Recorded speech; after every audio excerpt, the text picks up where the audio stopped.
Bienvenue sur le guide ultime du langage Swift. Si vous voulez créer les applications de vos rêves, eh bien vous devez vraiment maîtriser ce langage, il est à la base de tout et donc vous êtes au bon endroit. Cette vidéo est un extrait de mon cours Swift Master. Si vous voulez suivre ce guide complet dans les meilleures conditions, je vous invite à le suivre sur mon site Appcademy. C'est gratuit et comme ça vous n'aurez pas les publicités sur les vidéos comme sur YouTube. Et en plus de ça, vous aurez vraiment une progression étape par étape avec un pourcentage de progression. Et sinon, c'est parti pour la vidéo sur YouTube et n'hésitez pas surtout à tout instant à vous inscrire avec le lien dans la description.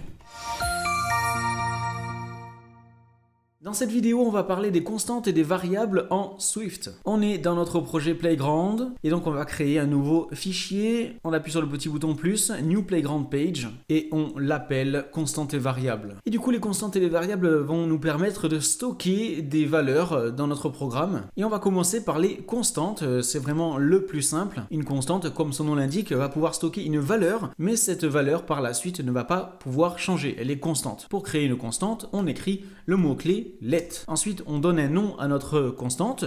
Nous, on va mettre name égale Hector. Et donc là, on a créé notre constante. Et donc, si on essaye de la changer en écrivant name égale Jacques, eh bien, ça ne va pas fonctionner. On ne peut pas changer une constante. Si je fais play, ça me met un petit message d'erreur juste là. Si on a envie de modifier name, eh bien, on doit changer la constante en variable. Donc ensuite, les variables. Pour créer une variable, on utilise le mot-clé var. Et là, on va créer une variable qui a pour nom age. Et on va mettre ça égal sur 18 pour commencer. Et du coup, cette variable, on va pouvoir, elle, la modifier en écrivant age égale 19 par exemple. Donc quand on l'a créée, elle est égale à 18 et après on la modifie et on la rend égale à 19. Regardez ici, si je mets entre les deux un petit print, juste là, print age, je lance le programme, j'ouvre la console en bas à droite, ça affiche bien 18. Et si ensuite je mets à nouveau un print age juste après avoir modifié la variable ici, on fait play, ça va mettre 18. Le premier print là, ensuite ça modifie, on refait print et du coup ça affiche 19. On a modifié la valeur de age à travers le temps. Du coup, quand vous avez besoin de stocker une valeur qui ne va pas changer dans la suite du programme, je vous invite à créer une constante.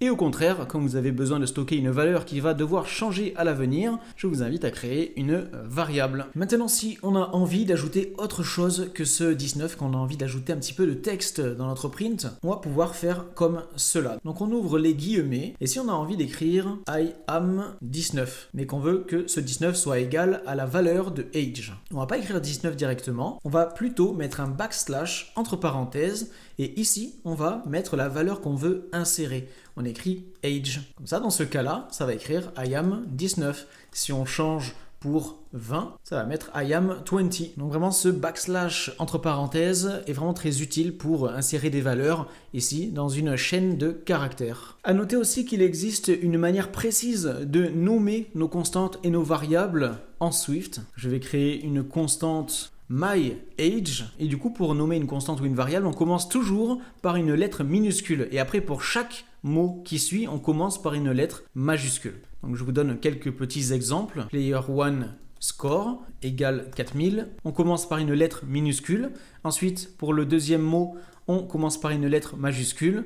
Et ensuite, pour le troisième mot, pareil, on commence par une lettre majuscule. C'est comme ça qu'on va toujours nommer nos constantes et nos variables en Swift. Et ça y est, vous êtes arrivé au bout de cette leçon. N'hésitez pas à suivre gratuitement le cours en entier sur Appcademy. Premier lien dans la description de la vidéo. Vous pourrez suivre le cours sans publicité YouTube et avec une progression étape par étape, avec même un pourcentage de progression. Donc n'hésitez pas, premier lien dans la description. Sinon, n'oubliez pas de laisser un like, de vous abonner à la chaîne pour plein de vidéos sur la création d'applications sur l'écosystème Apple. Et je vous dis à très bientôt. Salut!